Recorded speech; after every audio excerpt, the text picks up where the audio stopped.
Hey guys, welcome back to Clueless Gamers. I am Pete, and today I'll be reviewing Arrow Season 5, Episode 5, Human Target. Okay, so I know I said I wouldn't be reviewing anymore, and I feel really bad that I'm not reacting to it. Obviously, other reactions are still coming, but I'm super behind if anyone follows this channel, as you know. This video will probably come out around 2 weeks later, so it's just kind of how things are going.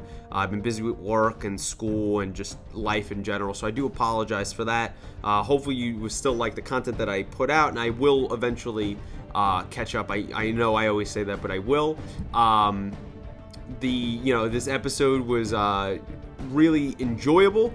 I know that maybe many of you won't really care at the point this comes out or so, but you'll see soon most likely how much I have been doing. With all that stuff out of the way, we'll get back to Arrow. So this episode here, I like and I didn't like. I have a couple problems in this episode. Kind of, to me, the first step backs for Arrow, first negatives for me so far here of season 5 that I've really enjoyed. However, over the course of the episode, I overall enjoyed it. I think there was a lot of interesting points to it, and definitely interesting storylines to come. So I would say the main points of the episode are Wild Dog, John back with team, the human target, Oliver, and then Prometheus kills Church. So starting with the first point, Wild Dog. So we got a little more of Renee's backstory in this episode. We see his extensive torture here at the beginning, kind of picking up at the end of episode 4. He obviously goes under immense torture, 20 plus hours. He holds up pretty well, except for the fact that, again, you're tortured that much, the pain kind of sets in. He said he didn't even remember saying it. He gives up Oliver's name to Tobias Church. So Tobias knows that Oliver Queen is the Green Arrow. So that obviously boded terrible for the team. It caused Oliver to do a whole bunch of things with, the human target, which is an old friend of John, and we'll get to that point later. But a whole bunch of things Oliver had to do. It's kind of another instance where I'm not mad at Renee, but it's like, God damn it, he fucked up again. Like, again. But I did like that we got a little more backstory for him in this episode. He maybe will develop some kind of relationship with John. I think the two of them together, kind of having interesting, not similar stories, but they're always blaming themselves or they've made mistakes. And, I like how John pointed that out in this episode. I think the two of them going forward, if they continue with that, could really bode well for some good storytelling between the two of them. I like their interactions. I don't know exactly where they were. Like, the last we saw John, he was at the old Hive headquarters. So, like, did Renee go there? But it seemed like a different place that they were at. Was it just another part of the Hive headquarters? And then I know Renee was under so much torture and stuff. I get that. But John even makes a point to Oliver in this episode, like, look, you have this new team and he already gave you up, even though I understand the torture. Was it really smart to kind of tell him that about the Hive bunker and, like, tell him more information when he just gave up information? But I don't know. That was a little thing there, but they had great conversations. Of John, saying that, he didn't say he killed his brother, but saying that the last time he was tortured was by his brother, who was working for Damien Dark. And I thought they had a nice connection of, like, him saying, hey, the person that, starts blaming themselves and things like that, that starts with me for all the mistakes I've caused. So I like that John inspired him to get back out in the field at the end. I like the backstory that Renee gave, is that he was dishonorably discharged because he tried to beat information out of some kind of prisoner that the Navy was trying to get information out of, which I would assume would be highly unethical. I thought it was going to be more of a case that the Navy asked him to do that, kind of like a Black Ops off the books thing, and then threw him under the bus. But it seems like Renee, being the strong-headed, pig-headed person he seems to be, is he took that on his own and he messed that up himself. And he just said he's been making these mistakes all his life. So I do like, if you're going to have him keep making a million mistakes, which I don't like, I like if you build it into his character, that he is an extremely flawed character. He knows that. He was less stubborn in this episode. Early on, I thought it was going to go the same way, but he listened to John. He thought back. He was able to from remembering through his torture haze what Tobias Church was going to do. And I really enjoyed Wild Dog in this episode. He has a great line there of just like, you afraid now, bitch, to Tobias Church just before he fought him, even though he's not on Tobias's level. All that stuff was totally cool. Wild Dog is probably the least like member for me of the new team, but he's also the most interesting outside of Ragman. Kind of Curtis and Evelyn are just there, especially Evelyn, because the whole thing with Black Canary last season. I did like the one little point where John was telling Oliver about the new team. I didn't expect you to have Curtis, or this is what you meant, a wild card like Renee and a Laurel wannabe, he called Evelyn. So I thought that was really funny, and that was like kind of a, not even a wink to the audience, but it was the truth, and I like how the writers called it out. But I want to see more from Wild Dog's story, and I want him to stop messing up, so hopefully John can kind of be as confident as this goes on. The second point I would say is John back with the team. So in connection to what we were just saying, what I was just saying, John back as Spartan. I like how Evelyn and, Curtis were saying, oh, he's so badass. And, he was just out there kicking ass. I definitely think it's a risk, because if people know, like Church, that Oliver's the Green Arrow, now at the end of the episode Prometheus knows that Oliver is the Green Arrow, even though I have a feeling maybe he knew that, but I guess not, and I'll get more to that. But having John out there, what happens if he gets captured or something? Then they know John, he's a fugitive. Like, I feel like that's dangerous, but I understand him wanting to not, like he said, I don't want to be on the bench, I want to go out there, I want to help the team. I like that he's back. If we're going to bring anyone back from the old team, obviously Laurel being dead.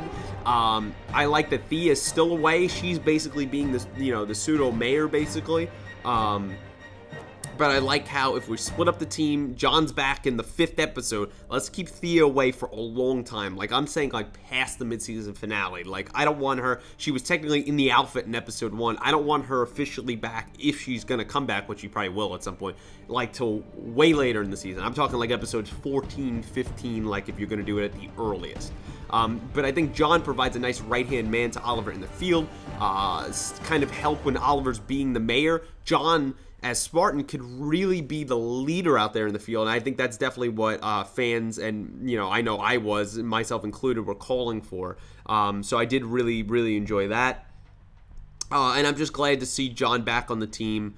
And I wonder how they're gonna wrap up this whole fugitive storyline. Like, eventually he has to come back into the light. He still used his contacts, obviously, with his wife, Lila, her Argus contacts, because I think she's still the leader of Argus or whatever, to try to find Renee. So he has connections as well. So I'm looking forward to seeing more of John going forward. The third main point is the human target, which was John's friend. So again, this wasn't really explained how they knew each other. It was kind of just like, oh, I have an old friend, and then all of a sudden this guy shows up.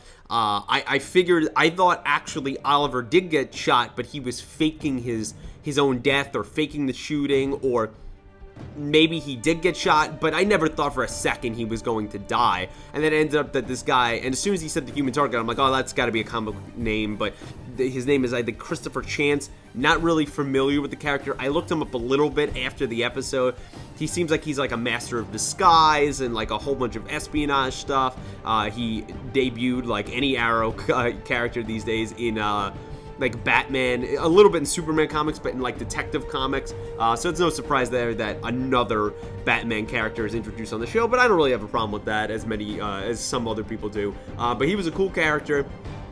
The one thing I didn't like, as I've been liking the flashbacks more this season. The one thing I didn't like just at the end of that flashback was how he was kind of there. It's understandable that he probably works all over the world, but I thought it was just, even though Oliver didn't know that was him at the time because he didn't reveal his face, he just met him.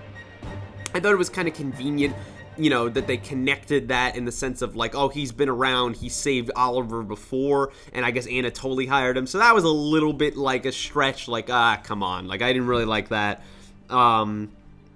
But he was a cool character. Definitely hope he comes back. He totally assumes Oliver, like he said. I guess I thought maybe it was going to be some kind of meta power or something, that he can, like, just take on the persona, the personality. It's not just about a mask, it's about taking on the person, but I guess he just studies that person so much that he can have the mannerisms down, what they would say down. I thought, he did a great job in the role. I hope he comes forward. Maybe we'll get more backstory of him. I guess maybe they will explain how him and John knew each other. Maybe they'll just skip over that. But I think he's going to be a character that will come back. It's not like Constantine, who that was kind of a one-episode thing, and hopefully he eventually comes back. I think definitely Christopher Chance as the human target. I think he could come back later in the series. It definitely comes in handy. And he kind of gave Oliver a little bit of life advice with Felicity, which I'll get to that in the next point. But totally interesting character. Want to know more about him? Cool. The fourth point is Oliver. I labeled it just Oliver because there's a lot of points to this. So let's start with the good. I like the stuff as Oliver as the mayor in this episode. Now, for half of that, it was the human target playing Oliver in that whole interview he had with Susan Williams, that annoying reporter that Thea destroyed last episode, I think, or a couple episodes ago.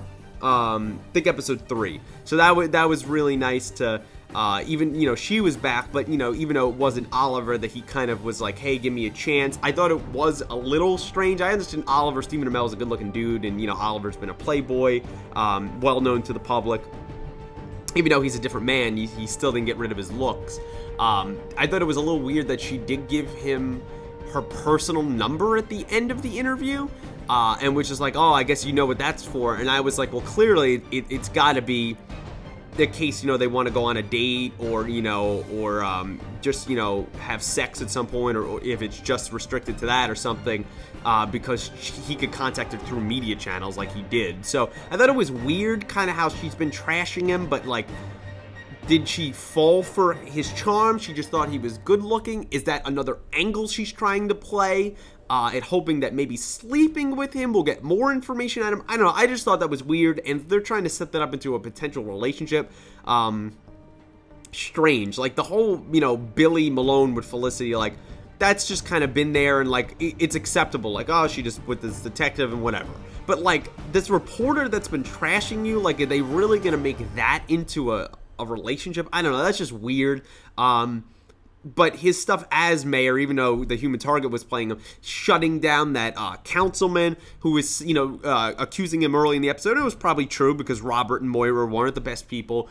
Of like they built sky rises downtown and pushed all these low income people out of the area. And he said, oh, he's protecting those interests and saying, oh, it's politics and you have a good plan in the best interest, but I don't agree with it. Turns out the councilman was kind of like Oliver's parents and was doing the same thing. He has some interest group in some real estate company that wants to produce in that area. So I like how, even though it was fake Oliver, he completely shut him down. They did their homework on that, him and Thea's a huge help for that. And now they're going to get that low-income housing, trying to open it up and try to make Oliver not just a popular mayor, but a successful mayor that gets stuff done. So I did like that stuff. I liked Oliver in this episode as obviously the Green Arrow, going on a rampage at the beginning of the episode looking for Renee. We've seen him do that many times. I always love when Oliver's all pissed off like that. I think the last time I could really think of him going crazy like that was, I guess, after Felicity got shot. In retrospect, he kind of should have did it after Laurel died, but I guess he handled it in a different way, if you want to word it that way. But, Oliver was great as the Green Arrow in this episode. He had a couple good fights with Church, but he did beat him down, and ultimately got Church arrested along with many other crime bosses and stuff. And even though the whole death thing was a huge gamble, where poor Thea didn't even know, I thought it was a little bit weird that they didn't give us a scene of Thea, like, Oliver appearing back to her and like saying, hey, I'm not dead, how they kind of just had that happen off screen, or Thea didn't even say anything about it. I assume maybe there could be something in later episodes, but I thought maybe we should have got one scene of that. Because she was so broken, like, did they tell her before Lance made the fake, like, Oliver was pronounced dead, or did she still think he was dead? So that was a little mishandled, but overall, I did like Oliver's story. The thing I didn't like about Oliver's story in this episode was the Felicity stuff. And I'm not one of these Felicity haters. I'm not someone that every time she comes on screen that I've seen so many reactions of, or people on Twitter or anything else, but especially reactions. When you're on YouTube or other platforms, and you specifically make a video, and every time she comes on screen, you hate her and you don't want to listen to her, like, that's like, don't even watch the show at that point. She's part of the show, whether you like it or not. I don't like that Laurel's dead either. But we just move on, accept it. There is rumors, and again, I never want to know this stuff, so please don't let me know down below. There is rumors that maybe Katie Cassidy comes back. I think she signed some kind of deal, kind of like Wentworth Miller did, even though they're both, spoilers for Legends, they're both dead. So I don't know how that's gonna work. Maybe she comes back in flashbacks. Maybe they somehow resurrect her, or they use Black Siren from Earth 2, or something that Barry does. I don't know. But until then, until all that stuff's done, we have Felicity, and even if Laurel comes back, we're still gonna probably have Felicity, and like, you have to just accept her as a character. What I didn't like is that she had funny moments and stuff, and great. That's all the things I've been liking about Felicity so far this season. Her crying, the only bits was, during the, whole telling Rory about the whole Haven Rock thing and stuff. That's understandable, because she killed tens of thousands of people. But now getting back to this Felicity shit of, like, Oliver having this conversation, I understand Oliver would be a little like, oh, you're dating someone else, because it's weird that you work together, and you've been romantic partners, you were engaged and all this stuff, you've worked together now going on 5 years, you've known each other. I understand it's weird, you've lived together, all that other stuff. And it would be weird hearing that you're dating someone else. I get that. But the fact that you have to harp on it, and like Oliver to like address it in a weird way of like going on her balcony and saying, oh, were you holding out hope for us? And like just all the awkwardness with that.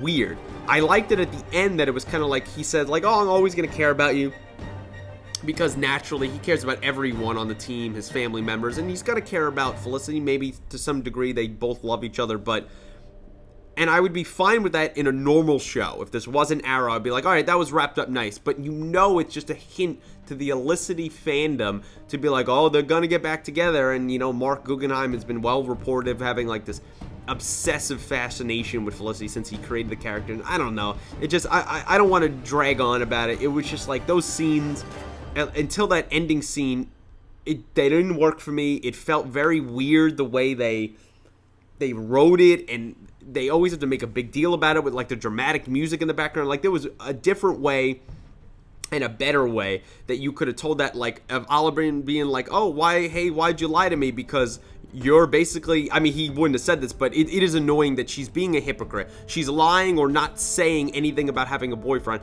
Oliver was protecting his child last season, but she never, she has a problem with that, but not now. So she's a total hypocrite. That's one thing I haven't liked about her character that they still haven't addressed. I was hoping that Oliver would bring that up at some point. But I guess that would create more drama than necessary. But he could have just been like, oh, you're dating someone? Oh, that's weird. Why didn't you tell me? Oh, you shouldn't have to feel weird about telling me. Move on. And then say, I'm always going to care about you or something. Like, if that last scene would have worked so much better if I knew they eventually guaranteed are going to get back together. So, that's kind of my rant over there. That did bother me. And then the fifth main point is Prometheus killing Church. So this is, for me, I just talked about the whole Felicity thing as a misstep so far here in Season 5 in this episode.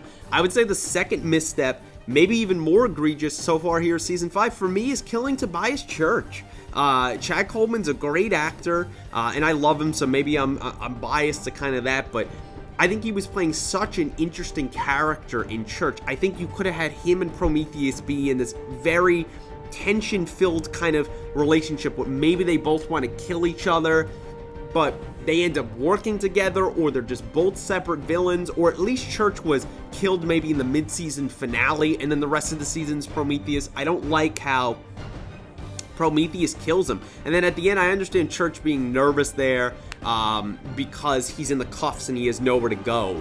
But he's stupid in the way that he's like, oh, I can give you information. And he says, oh, the Green Arrow is Oliver Queen. Dude, never give away that information, because I knew as soon as he said those words, he was dead. So that was kind of, a little weak ending for him. Even though there seemed to be redemption for a second, like him being cool, I knew we were going to have this conversation. I thought he was going to go, be like, oh, he's going to go out, like a man or strong or whatever, how you want to word it. And he kind of did. He didn't know he was going to die, but he should have never gave up the information. It makes him kind of look stupid. And I really like Church. I think that's a big misstep in this episode so far as season 5 to kill him. I like Prometheus. I think he seems like a very interesting character. But, he's an archer, right? He has ninja stars and a sword and all this stuff, but he's an archer, right?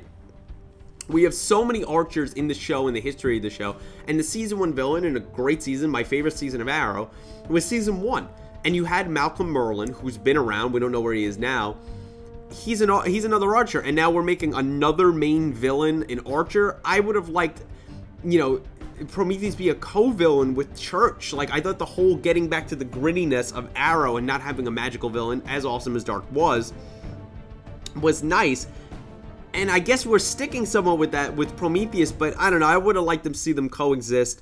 I did like how Prometheus, he has some kind of obsession here with the Green Arrow. He obviously knows he's Oliver Queen now. I guess he didn't know that before if he got that information from Church, because he would have said, like, oh, I know that already or something. So now he's armed with that information. That's a serious problem.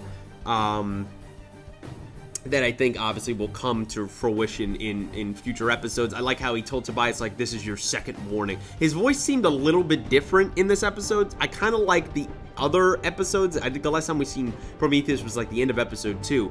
But it still sounds pretty similar. It's clearly a voice changer or so, a little bit different than Oliver's. And he has kind of the whole full mask like a Zoom, so we definitely don't know what he is. I would like to wait a long time before we know who Prometheus is, but probably like the whole Zoom thing that was revealed in episode 15? I want to say at the end of 15, we're probably going to get it even sooner. I'm guessing Prometheus is revealed as his identity probably mid-season finale. That'll probably be the final scene of episode 9 is definitely what I'm predicting. There is rumors going around that, oh, is it Tommy Merlin? God, I hope not. I just think that would be very stupid and just very cliche. I also don't want it to be that, like, new DA either. Like, can't we just have it as, like, he's a character in Batman comic books, so just, give us whatever that character is, but a new actor. I don't want it to be someone else. I do like Prometheus, but killing Church, bad mistake, don't like it. The other little things in the episode is every time Tobias Church did fight, it was very clear that was not Chad Coleman. I understand they were trying to hit darken areas, and they did their best, but you could still see it's not him. But that's just kind of TV, so I don't really hold them at fault for that. Other little main points after the main points of the episode, other little things to touch on. The flashbacks I thought were really enjoyable. Beside the little forced, like, human target thing back there, I do like that Anatoly seems to have Oliver's back as always, as Oliver is still struggling with, he's in the Bratva now, but the whole point was to get in there to kill Konstantin Kovar, and now it seems like the Bratva is, turning him away from that and just making him straight up a Bratva member, so he's struggling with that, and he's trying to hold a promise. He's eventually probably going to meet Tyanna's family. But there's people in the Bratva, like this guy Victor, that does not like him. So I think that could be for interesting storylines going forward. And I really do like that we're spending longer periods of time, not as much as season 1 and 2, but longer periods of time in the flashbacks to actually give something to develop, which I do appreciate that they've had problems in other seasons, that they're finally starting to do that. I guess I didn't label it as a main point, but I guess another huge point of the episode was one of the final things at the end. So I mentioned Susan Williams with this whole, like, maybe a relationship with Oliver, and I understand Oliver trying to get her on her good side because she's got to be one of these main media pundits in Star City, but she has some kind of contacts. We don't know who that guy was at the end that she paid who has a gambling problem, but he's probably someone, maybe in Argus or the FBI or something that has connections. As a reporter, you establish sources. But she just figured out that Oliver was in a picture from 5 years ago in Russia. It doesn't necessarily part of the Bratva, but they could probably figure that out when he was supposed to be on Lian Yu for all these years. So that could be a huge story that, even though that's not citing him as the Green Arrow necessarily, people could start connecting the dots even more, even though they should have by now. She could blow that story out of the water, and she seems just like the type of, kind of reporter that only cares about the ratings or so. And plus, this is a gold nugget that she's going to sit on, and I think she's going to blow up Oliver's scene. So that's definitely a huge problem for Team Arrow, and specifically Oliver going forward. I don't know what the hell they're going to do about that, but that was definitely like a moment of the episode where I was like, holy shit, like, they are screwed.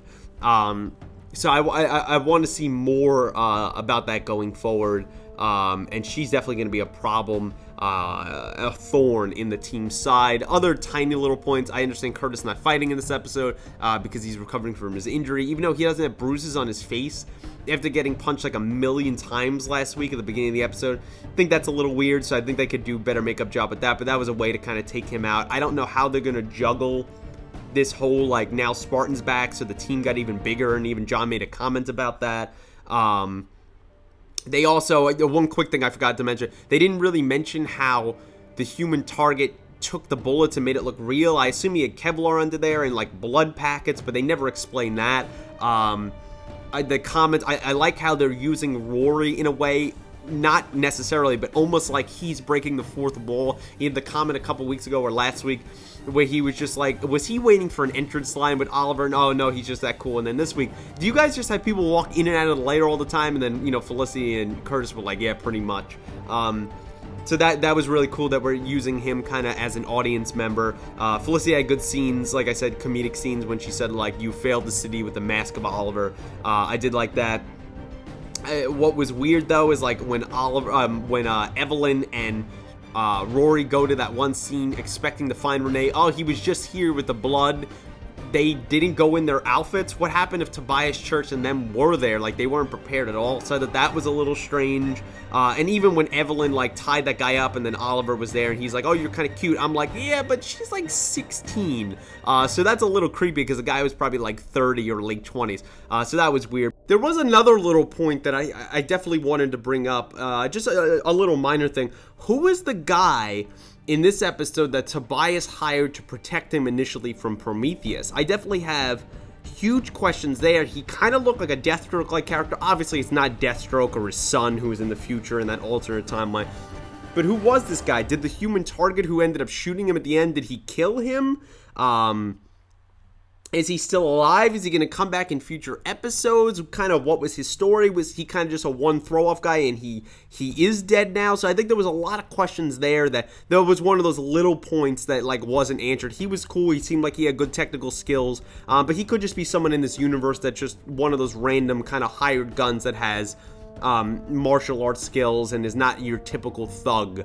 He's on another level. He can protect Tobias from Tobias Church from Prometheus, which ended up not working. But I wonder where they're going to go. And guys, let me know what your thoughts. Obviously, if you didn't have an answer to this, let me know what you think of that character. Who do you think he was?